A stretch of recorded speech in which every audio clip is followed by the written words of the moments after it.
نحمدہ ونصلی علی رسولہ الکریم اما بعد بسم اللہ الرحمن الرحیم اللہم صلی علی محمد وعلی آل محمد وبارک وسلم رب اشرح لی صدری ویسر لی امری واحلل عقدۃ من لسانی یفقہوا قولی واجعل لی وزیرا من اہلی آمین یا رب العالمین۔ ناظرین کرام السلام علیکم ورحمۃ اللہ وبرکاتہ۔ تعلیمات قرآن سیریز میں آپ کو خوش آمدید کہتے ہیں اور انشاءاللہ آج 12ویں پارے کے حوالے سے گفتگو ہوگی۔ سب سے پہلے تعارف آپ کے سامنے رکھتے ہیں۔ انشاءاللہ آج ہم قرآن کریم کے پارہ نمبر 12 کا مطالعہ کریں گے، جو کہ سورہ ہود رکوع نمبر 1 تا سورہ یوسف رکوع نمبر 6 تک مشتمل ہے۔ مزید برآں سورہ ہود آیت نمبر 6 تا سورہ یوسف آیت نمبر 52 یہ آیات 12ویں پارے میں شامل ہیں۔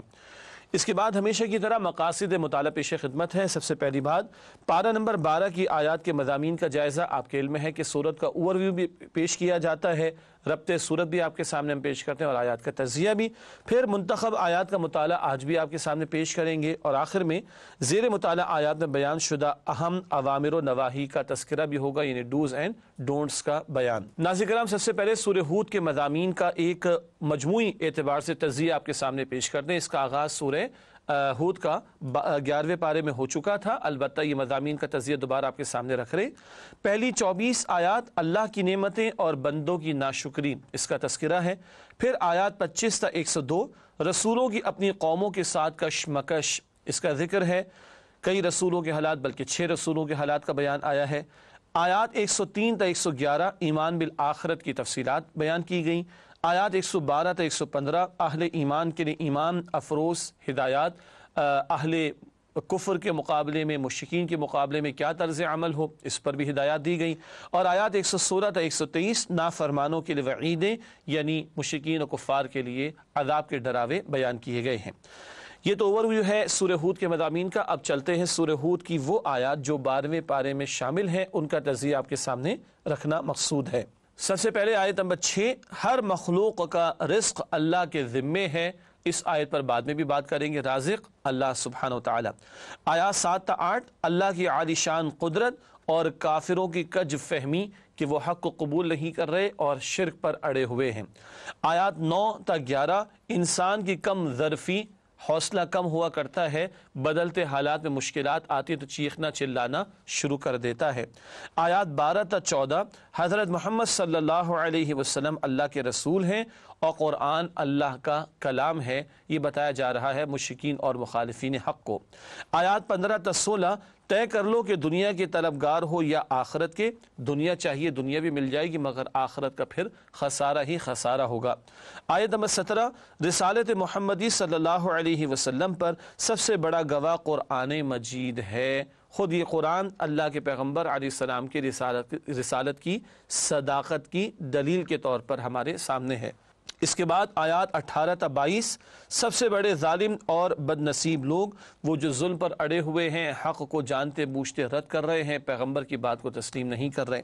پھر آیت نمبر 23 سعادت مند لوگوں کا بیان جو ایمان لائے، جنہوں نے نیکی کی روش اختیار کی، اللہ کی باتوں کو قبول کیا، اللہ کو بھی مانا اور اللہ کی بھی مان رہے ہیں۔ آیت نمبر 24 بد نصیبوں اور خوش نصیبوں کی مثال اس مقام پر اللہ سبحانہ و تعالیٰ نے عطا فرمائی۔ قرآن جا بجا مثالیں پیش کرتا ہے ایمان والوں کی ترغیب کے لیے اور کفار کے ڈراوے اور وعید کے لیے۔ پھر آیات 25 تا 31 حضرت نوح علیہ السلام کی اپنی قوم کے ساتھ کشمکش کا بیان، کس طرح انہوں نے دعوت پیش کی اور قوم کے سرداروں نے کس طرح ان کی دعوت کو اور قوم نے کس طرح ان کی دعوت توحید کو رد کیا، اس کشمکش کا بیان ہے۔ آیات 32 تا 35 قوم کا حضرت نوح علیہ السلام سے عذاب لانے کا مطالبہ، اس کا تذکرہ آیا ہے۔ آیات 36 تا 39 جو اہل حق کا مذاق اڑائے گا تو پھر اس کا بھی مذاق اڑایا جائے گا۔ کشتی تیار کر رہے تھے نوح علیہ السلام اور سردار کے مذاق اڑا رہے ہیں، یہ کشتی خشکی میں بنانے کی کیا ضرورت پڑی؟ بتایا کہ آج تم ہمارا مذاق اڑا رہے ہو، کل تمہارا مذاق اڑایا جائے گا۔ آیات 40 تا 44 قوم نوح پر عذاب، زمین سے بھی پانی ابل پڑا، آسمان سے بھی پانی برس پڑا اور ایمان والے بچائے گئے، نافرمان ہلاک کیے گئے۔ آیات 45 تا 49 بیٹے کے حق میں حضرت نوح علیہ السلام کی سفارش قبول نہیں کی گئی۔ 4 بیٹے تھے نوح علیہ السلام کے، 3 ایمان لائے، ایمان نہیں لایا۔ عرض کرتے ہیں کہ مالک میرا گھر والا ہے، میرا بیٹا ہے، فرمایا کہ یہ آپ کے گھر والوں میں سے نہیں، اس کا عمل درست نہیں، اس کے حق میں دعا نہ کیجیے۔ آیات 50 تا 52 توبہ و استغفار کی برکات کا ذکر ہے۔ بار بار اس صورت میں توبہ استغفار کی دعوت دی گئی ہے، اور اس کے نتیجے میں یعنی توبہ اور استغفار کے نتیجے میں اللہ دنیاوی برکات بھی عطا فرماتے ہیں۔ آیات 53 تا 57 حضرت ہود علیہ السلام کی اپنی قوم کے ساتھ کشمکش کا ذکر۔ آیات 58 تا 60 قوم عاد پر اللہ کا عذاب، اس کا ذکر ہے۔ آیات 61 تا 63 حضرت صالح علیہ السلام کی اپنی قوم کے ساتھ کشمکش کا بیان۔ پھر آیات 64 تا 68 قوم ثمود پر عذاب کا ذکر ہے۔ پھر آیات 69 تا 73 حضرت ابراہیم علیہ السلام کے لیے حضرت اسحاق علیہ السلام کی ولادت کی بشارت، فرشتے انسانی شکل میں آئے اور بی بی سارہ موجود تھی سلام علیہا۔ ابراہیم علیہ السلام اور ان کو فرشتوں نے بیٹے کی بشارت دی، اور جو اسحاق ہیں علیہ السلام۔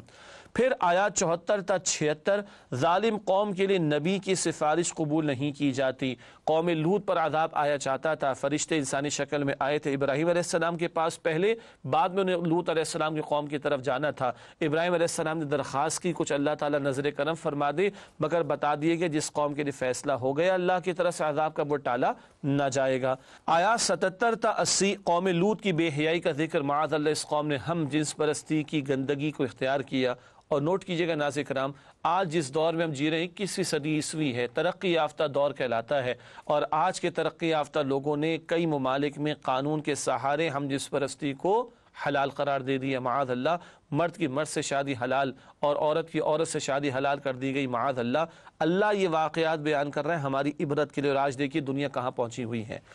آیات 81 تا 83 قوم لوط پر عذاب، اس قوم پر پتھر بھی برسائے گئے، اور قرآن جا بجا ذکر کرتا ہے کہ اس قوم کو اندھا بھی کیا گیا، ان کی بستی کو اوپر لے جا کر زمین پر پٹخ بھی دیا گیا، اور اس قوم کو بحر مردار ڈیڈ سی میں غرق بھی کر دیا گیا۔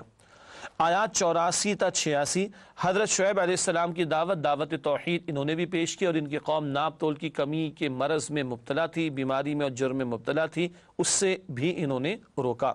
آیات 87 تا 93 حضرت شعیب علیہ السلام کی قوم کے ساتھ کشمکش، وقت کے پیغمبر دعوت توحید پیش کرتے، قوم کہتی ہے کہ تمہاری نماز ہمیں یہ سکھاتی ہے کہ باپ دادا کی باتوں کو چھوڑ دیں اور جو چاہے وہ نہ کریں اپنے مالوں کے بارے میں۔ یہ تصور بھی اس قوم کی زبانوں پر آیا، اس تعلق سے بعد میں بھی ہم بات کریں گے انشاءاللہ۔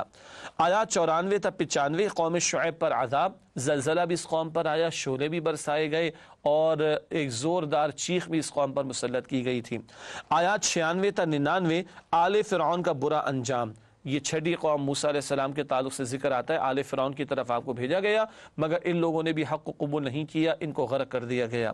آیات 100 تا 102 ہلاک ہونے والی قوموں کے انجام پر بصیرت افروز تبصرہ، کہ اللہ تعالیٰ کی دعوت اور دعوت توحید جب ان لوگوں نے قبول نہ کی تو ان پر اللہ کا عذاب آیا، اور پچھلی قوموں کے واقعات اللہ تعالیٰ قصوں کے طور پر نہیں بلکہ عبرت کے لیے پیش کرتے ہیں ہمارے سامنے، تو یہ تبصرہ ہماری عبرت اور سبق آموزی کے لیے ہے۔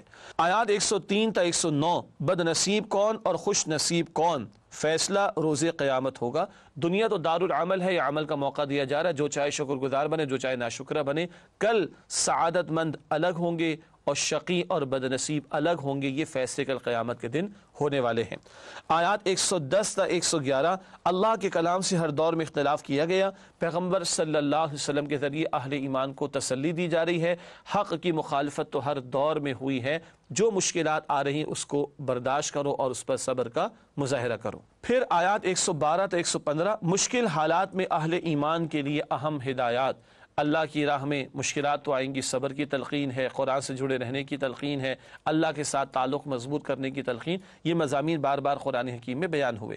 آیات 116 تا 117 برائی سے روکنے والے ہی عذاب سے بچتے ہیں، یہ موضوع بھی کئی مرتبہ قرآن میں آیا، سورہ اعراف میں بھی ہم پڑھ چکے ہیں 21ویں رکوع میں، اور یہاں بھی ذکر آیا کہ عذاب سے وہی بچائے گئے جو برائی سے روکنے والے، منکرات سے روکنے والے تھے۔ اور ناظرین کرام یاد رہے اس امت کو کیوں برپا کیا گیا، سورہ آل عمران کی آیت نمبر 110 میں ہے، تم نیکی کا حکم دو گے اور تم بدی سے روکو گے۔ آیات 118 تا 119 حق سے اختلاف کرنے والے ہر دور میں ہوں گے، سب برابر نہیں ہوں گے، ماننے والے بھی ہوں گے، نہ ماننے والے بھی ہوں گے، یہ تو حق و باطل کی کشمکش کا سلسلہ ازل سے ہے اور آگے تک جاری رہے گا۔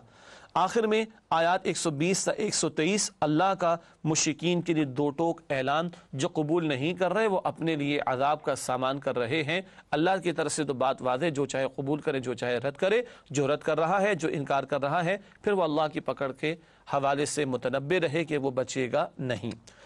یوں ناظرین کرام سورہ ہود کی جو آیات ہیں 123 آیات، ان کا تجزیہ آپ کے سامنے پیش کیا گیا۔ اب چلتے ہیں سورہ ہود کی منتخب آیات کے مطالعے کی طرف۔ سب سے پہلے 12ویں پارے کی پہلی آیت کا انتخاب کیا گیا ہے، سورہ ہود کی آیت نمبر 6 ہے۔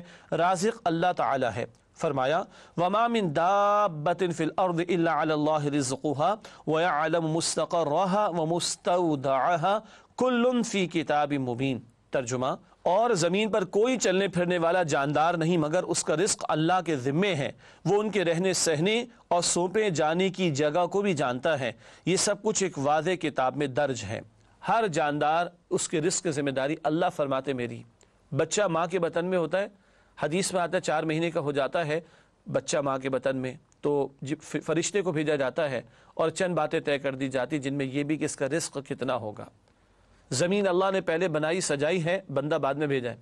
بچہ ماں کے بطن سے باہر بعد میں آتا ہے، ماں کے وجود میں اس کی غذا کا اہتمام اللہ پہلے فرما دیتا ہے۔ اللہ اکبر۔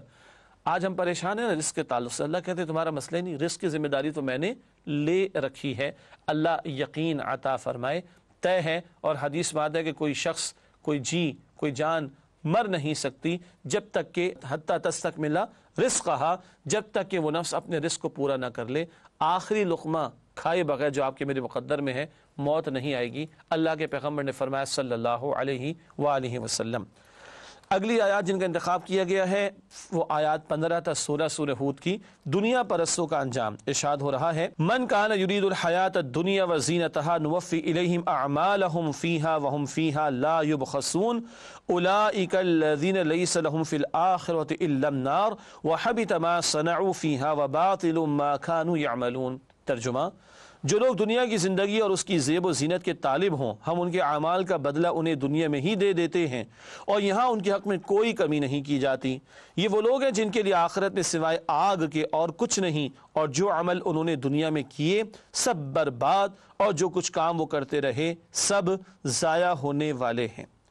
یہ ہے اصل مسئلہ۔ بندہ طے کر لے اس سے دنیا بنانی کی آخرت۔ دنیا بنانا چاہتے ہو کوئی کمی نہیں کریں گے، خوب دے دیں گے، اللہ فرما رہے ہیں، مگر دنیا ہی کے بندے بنو گے تو آخرت میں جہنم کی آگ کے سوا کچھ نہیں ہوگا۔ ہم بھی چیک کر لیں، دنیا کو عارضی اور فانی سمجھتے ہیں یا اس عارضی دنیا کے لیے مستقل بنیادوں پر تیاریاں کرنا چاہتے ہیں؟ ہر موت جب ہمارے سامنے اس کا اعلان آتا ہے، مسلمانوں کے درمیان بات ہو رہی ہے، ہم پڑھتے ہیں انا للہ و انا الیہ راجعون، تو جانے والا تو گیا، بیل دے گیا کہ بھائی تم بھی آؤ گے، اسی لیے ہم پڑھتے ہیں ہاں انا للہ، ہم بھی اللہ کے اور ہمیں بھی لوٹ کر و انا الیہ راجعون، ہمیں بھی لوٹ کر اللہ کی طرف جانا ہے۔ دنیا تو اللہ نے قارون اور نمرود اور شداد کو بھی دے دی تھی، مگر انجام کیا وہ ہم سب کو پتہ ہے، تو طے ہم نے کرنا ہے دنیا کے طلبگار بنتے ہیں یا آخرت کے۔ اس کے بعد اگلی آیات سورہ ہود کی آیات 45 تا 46 لکھا ہے نجات کے لیے ایمان و عمل لازمی ہے۔ ارشاد ہو رہا ہے وَنَادَى نُوحٌ رَبَّهُ فَقَالَ رَبِّ إِنَّ ابْنِي مِنْ أَهْلِي وَإِنَّ وَعْدَكَ الْحَقُّ وَأَنْتَ أَحْكَمُ الْحَاكِمِينَ قَالَ يَا نُوحُ إِنَّهُ لَيْسَ مِنْ أَهْلِكَ إِنَّهُ عَمَلٌ غَيْرُ صَالِحٍ فَلَا تَسْأَلْنِي مَا لَيْسَ لَكَ بِهِ عِلْمٌ۔ ترجمہ، ارشاد ہوا اور نوح نے اپنے رب کو پکارا اور کہا کہ میرے رب، میرا بیٹا تو میرے گھر والوں میں سے ہے، تو اس کو بھی نجات دے دے، یقیناً تیرا وعدہ بالکل سچا ہے اور تو سب سے بہتر حاکم ہے۔ اللہ نے فرمایا کہ اے نوح، وہ تمہارے گھر والوں میں سے نہیں ہے، اس کے کام ناشائستہ ہیں، تو جس چیز کا تمہیں علم نہیں اس کے بارے میں مجھ سے سوال نہ کرو۔ یہ بڑا ہی حساس ایک مقام ہے، وقت کے پیغمبر ہیں اور ایک بیٹا 4 میں سے وہ نافرمان ہے، قبول نہیں کرتا حق کو، پیغمبر التجا کرتے ہیں اللہ میرا بیٹا میرے گھر والوں میں سے ہے، اس کو بھی نجات دے دے۔ اللہ کہتے ہیں گھر والوں میں سے نہیں، پیغمبر کا سگا بیٹا ہے، اللہ کہتے ہیں گھر والوں میں سے نہیں، کیوں؟ اس کا عمل درست نہیں ہے۔ تو محض خونی رشتے کام آنے والے نہیں، اللہ نے پیغمبروں کی زندگیوں میں یہ بتا دیا، باقی کسی کی کیا اوقات ہے۔ یہ ایمان پر نہیں ہے، پیغمبر کی دعوت قبول نہیں کی، تو یہ پیغمبر کے گھر والوں میں سے نہیں ہے حالانکہ سگا بیٹا۔ اللہ کے ہاں ایمان کے رشتے کی اہمیت ہے، خونی رشتے کی اہمیت نہیں، اور ایمان کے ساتھ عمل کا تقاضا بھی ہے جس پر اللہ کی طرف سے کل کی نجات کے وعدے ہیں۔ اس کے بعد اگلی آیت ہے آیت نمبر 52 سورہ ہود کی، استغفار و توبہ کی دنیاوی برکات۔ بڑا پیارا مقام، ارشاد ہو رہا ہے وَيَا قَوْمِ اسْتَغْفِرُوا رَبَّكُمْ ثُمَّ تُوبُوا إِلَيْهِ يُرْسِلِ السَّمَاءَ عَلَيْكُمْ مِدْرَارًا وَيَزِدْكُمْ قُوَّةً إِلَىٰ قُوَّتِكُمْ وَلَا تَتَوَلَّوْا مُجْرِمِينَ۔ ارشاد ہو رہا ہے ترجمہ، اور اے میری قوم اپنے رب سے بخشش مانگو، پھر اس کے حضور توبہ کرو، وہ تم پر آسمان سے موسلا دھار بارش برسائے گا اور تمہیں قوت پر قوت بڑھائے گا، اور دیکھو مجرم بن کر روگردانی نہ کرو۔ ہود علیہ السلام کہہ رہے ہیں اپنی قوم سے استغفار کرو گے اللہ بارش بھی برسائے گا، قوت بھی عطا فرمائے گا۔ معلوم ہوا کہ توبہ اور استغفار کے اہتمام سے آخرت میں تو برکتیں ہیں ہی ہیں، دنیا میں بھی اللہ سبحانہ وتعالی برکتیں عطا فرماتا ہے، خواہ وہ بارش کا معاملہ ہو یا وہ قوت میں اضافے کا معاملہ ہو۔ ایک اور اہم مقام ہے، وہ ہے آیات 85 تا 87 سورہ ہود کی۔ معاشی معاملات بھی دین کا حصہ ہیں، یہ معاملہ پیش آ رہا ہے قوم شعیب کے تعلق سے۔ ارشاد ہوا وَيَا قَوْمِ أَوْفُوا الْمِكْيَالَ وَالْمِيزَانَ بِالْقِسْطِ وَلَا تَبْخَسُوا النَّاسَ أَشْيَاءَهُمْ وَلَا تَعْثَوْا فِي الْأَرْضِ مُفْسِدِينَ بَقِيَّةُ اللَّهِ خَيْرٌ لَكُمْ إِن كُنتُم مُؤْمِنِينَ وَمَا أَنَا عَلَيْكُمْ بِحَفِيظٍ قالوا يا شعيب الصلاة تأمرك أن نترك ما يعبد آباؤنا أو أن نفعل في أموالنا ما نشاء إنك لأنت الحليم الرشيد۔ ترجمہ، اور اے میری قوم ناپ تول انصاف کے ساتھ پوری کیا کرو اور لوگوں کو ان کی چیزیں کم نہ دیا کرو اور زمین میں فساد نہ مچاؤ، اگر تم یقین کرو تو اللہ کا دیا ہوا نفع ہی تمہارے لیے بہتر ہے اور میں تمہارا نگہبان نہیں ہوں۔ انہوں نے جواب دیا کہ اے شعیب، کیا تمہاری نماز تمہیں یہ سکھاتی ہے کہ جن کو ہمارے باپ دادا پوجتے آئے ہیں ہم ان کو ترک کر دیں یا اپنے مال میں تصرف کرنا چاہیں تو نہ کریں؟ تم تو بڑے نرم دل اور راست باز ہو۔ یہ ہے شعیب علیہ السلام کا قوم کے ساتھ مکالمہ۔ اس قوم میں شرک کا مرض اور بیماری اور جرم بھی تھا، اور اس قوم میں ناپ تول کی کمی کی بیماری اور جرم بھی تھا۔ شعیب علیہ السلام نے فرمایا کہ ناپ تول انصاف کے ساتھ کرو اور لوگوں کو چیزیں گھٹا کر نہ دو، زمین میں فساد نہ مچاؤ، اور اللہ کا دیا ہوا یعنی جو حلال سے ملے وہی تمہارے حق میں بہتر ہے۔ تو گویا پیغمبر معاشی معاملات کے لیے بھی ہدایات عطا کرتے ہیں۔ اللہ کا دین زندگی کے تمام گوشوں کے لیے رہنمائی عطا کرتا ہے۔ تو معلوم ہوا کہ اللہ کی بندگی کے تقاضے میں یہ بھی داخل ہے کہ لین دین کا معاملہ ہو، معیشت کے معاملات ہوں، آمدن یا اخراجات کے پہلو ہوں، ان میں بھی اللہ سبحانہ وتعالیٰ کی بات کو مانا جائے۔ قوم پلٹ کر کیا کہتی؟ اچھا تمہاری نماز یہ بھی سکھاتی ہے کہ باپ دادا کی باتوں کو چھوڑ دیں، اور تمہاری نماز یہ بھی ہمیں باؤنڈ کرے گی، پابند کرے گی کہ ہم مال میں اپنی مرضی نہ چلائیں، اور یہاں بھی رکاوٹیں آئیں گی، یہاں بھی ہمیں پابند ہونا پڑے گا، باؤنڈ ہونا پڑے گا۔ یہ ہے محدود تصور دین جو آج ہم مسلمانوں میں بھی پیدا ہو گیا۔ اسی لیے گھسے پیٹے جملے ہم نے بھی سنے نا پرانے، نماز میری عبادت ہے، چوری میرا پیشہ، انا للہ و انا الیہ راجعون۔ رشوت مانگ رہے، اللہ کہتا ہے بھائی تو نماز بھی پڑھتا ہے، وہ کہتا ہے بھائی وہ نماز میرا اور اللہ کا معاملہ ہے، بتاؤ تم کتنے مجھے دو گے؟ استغفر اللہ۔ یہ جو ہم نے تقسیم کر رکھی، ڈویژن کر رکھی، اس قوم کا مسئلہ بھی تھا، اور پیغمبر سمجھا رہے ناپ تول کی کمی کا معاملہ اس کو بھی درست کرو، یہ بھی دین کا اور اللہ کی بندگی اور عبادت کا تقاضا ہے۔ اور آج ہمارا معاملہ کیا ہے؟ خاص شادی بیاہ کا موقع آئے، سنت ایک طرف، سیٹ پر بیٹھے بزنس کی شریعت ایک طرف، بیٹھے پارلیمنٹ کے اندر اللہ کے احکامات ایک طرف، اور جب کوئی سمجھانے کی کوشش کرے یہ کیا تم ہر بات کو دین سے جوڑنا شروع کر دے، تو ہر جگہ مذہب کو دین کو کھینچ کر لے آتے ہو، ہے نا یہ مسئلہ آج ہمارا؟ یہ اس قوم کا مسئلہ بھی تھا۔ اللہ نے جو دین مجھے اور آپ کو عطا فرمایا وہ مکمل نظام حیات ہے۔ الیوم اکملت لکم دینکم، اللہ نے دین مکمل فرما کر دیا، اور اللہ کہتے ہیں ادخلوا فی السلم کافۃ، اسلام میں پورے کے پورے داخل ہو جاؤ۔ اس کے بعد آخری آیت جو سورہ ہود کی منتخب کی گئی ہے مطالعے کے طور پر اور مطالعے کے لیے، وہ سورہ ہود کی آیت نمبر 114 ہے۔ نیکیاں گناہوں کا کفارہ بن جاتی ہیں۔ بڑا پیارا انداز، اللہ کی طرف سے بڑا رحمت والا اور کرم والا معاملہ ارشاد ہوا، وَأَقِيمِ الصَّلَاةَ طَرَفَيِ النَّهَارِ وَزُلَفًا مِّنَ اللَّيْلِ إِنَّ الْحَسَنَاتِ يُذْهِبْنَ السَّيِّئَاتِ ذَلِكَ ذِكْرَىٰ لِلذَّاكِرِينَ۔ ترجمہ، اور دن کے دونوں سروں یعنی صبح و شام کے اوقات میں اور رات کی چند پہلی ساعات میں نماز قائم کرو، کچھ شک نہیں کہ نیکیاں گناہوں کو دور کر دیتی ہیں، یہ نصیحت ہے ان کے لیے جو نصیحت قبول کرنے والے ہیں۔ دو باتیں، پہلے نماز کی تلقین اور اس کے چند اوقات کا بیان۔ دیگر مقامات پر پانچوں وقت کی نمازوں کے اوقات کی طرف اشارہ ملتا ہے، البتہ نمازوں کے اوقات کی تفصیلات وہ ہمیں احادیث میں ملتی ہیں۔ جو دوسری بات ہے وہ یہ ہے کہ نیکیاں گناہوں کو دور کر دیتی ہیں، نیکیاں گناہوں کو مٹا دیتی ہیں۔ کئی احادیث سے بات پتہ چلتی ہے، کوئی جرم ہو گیا مختلف نوعیت کی تفسیرات ہم بیان نہیں کر رہے، تو اللہ کے پیغمبر فرماتے تم یہ نیکی کر لو، تم یہ نیکی کر لو، تو عام طور پر نیکیاں برائیوں کو مٹا دیتی. ہاں کبیرہ گناہ ہے، ان کے لیے سچی توبہ بھی کرنی ہوتی ہے، اور بعض جرائم کی سزا بھی بھگتنی ہوتی ہے، چوری کی تو ہاتھ تو کٹے گا اینڈ سو آن. لیکن عام حالات میں صغیرہ گناہ ہو جاتے ہیں، چھوٹے چھوٹے گناہ ہو جاتے ہیں وغیرہ، یہ نیکیاں گناہوں کو مٹا دیتی ہیں. وضو کیا تو وضو کے اعضاء سے جو خطائیں ہو جاتی ہیں وہ معاف ہو جاتی ہیں. ایک ایک قدم بندہ مسجد کی طرف چل کر جاتا ہے تو خطائیں اس کی معاف ہوتی ہیں. ان الحسنات یذھبن السیئات، نیکیاں بے شک گناہوں کو مٹا دیتی ہیں. اللہ تعالی ہمیں زیادہ سے زیادہ نیکیوں کی توفیق عطا فرمائے اور گناہوں سے بچنے کی توفیق عطا فرمائے. ناظرین کرام، الحمدللہ سورہ ہود کی منتخب آیات کا مطالعہ آپ کے سامنے رکھا گیا. اس کے بعد سورہ یوسف کا آغاز ہوا چاہتا ہے. البتہ آپ سے ملاقات کرتے ہیں ایک وقفے کے بعد. امید ہے آپ ہمارے ساتھ رہیں گے انشاءاللہ تعالی. السلام علیکم ورحمۃ اللہ وبرکاتہ.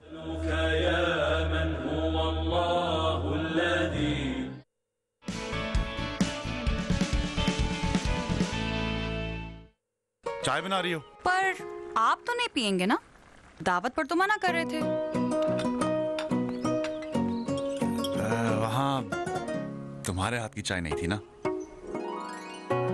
کیسے کہوں میں تم سا کوئی نہ ہے، تیرے آس پاس رہوں دل ویرا ہے. کیسا سما ہے ہم دنیا ہے، ظاہر کروں کیا. سمجھتے ہیں ایک دوسرے کو، اسی لیے بنے ہیں ایک دوسرے کے لیے. جیسے چائے کو سمجھے صرف ایوری ڈے. From Nestle. روز روز ایک سا اٹھتے ہیں ایک سی فیلنگ کے ساتھ. ہاں روزہ ہے، ٹریفک میں پھنستے بھی ساتھ ہیں، بیکری کی لائن میں گھنٹوں کھڑے بھی ساتھ ہیں، اور گھر آتے ہی وہی مزیدار کھانے کی خوشبو. جب روزے میں ہم سب ایک ہیں تو روزے کے بعد یہ فرق کیوں؟ اس رمضان ہر کوک کے بدلے کوکا کولا کرے گا ایک میل ڈونیٹ آپ کی طرف سے. تو اس رمضان صرف روزہ ہی نہیں، دل بھی کھولیں.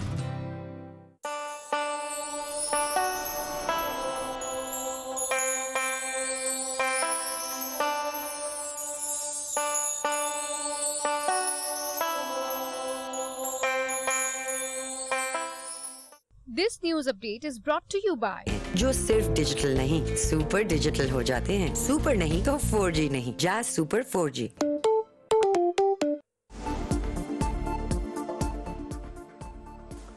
کورنگی کراچی میں ڈاکوؤں کی گھر کو لوٹنے کی کوشش، پولیس موقع پر پہنچ گئی. فائرنگ کے تبادلے میں 3 ڈاکو مارے گئے. نارتھ ناظم آباد میں بھی مبینہ پولیس مقابلہ، 1 ڈاکو ہلاک، دوسرا زخمی.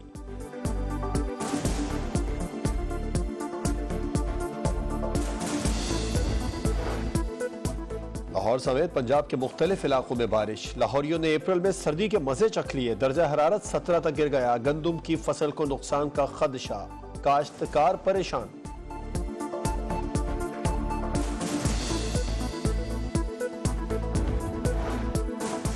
اور آسکر ایوارڈ یافتہ میوزیشین اور کمپوزر روچی ساکاموتو چل بسے. لاسٹ ایمپیرر نامی شہرہ آفاق کمپوز کرنے کا اعزاز بھی حاصل تھا.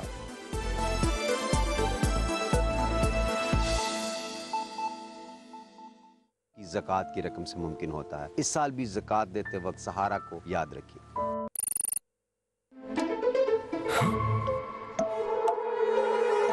امی کیا؟ سموسا. صبر کے اس امتحان میں صبر کا پھل ہم لے آئیں گے. اس رمضان جو چاہو جہاں چاہو جب بھی چاہو فوڈ پینڈا سے کھانا منگواؤ.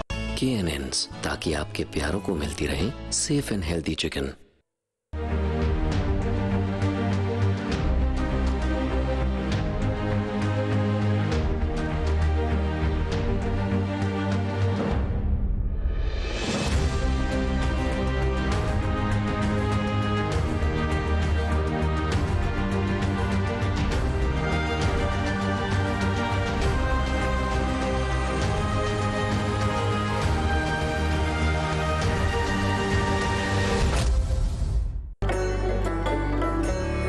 نعمتوں میں برکتوں کا کمال، یہ سنہرا سالار روح افزا، زندگی مبارک. کا بوجھ ہٹائیں. زکوٰۃ و عطیات دینے کے لیے کسی بھی قریبی بینک تشریف لے جائیں.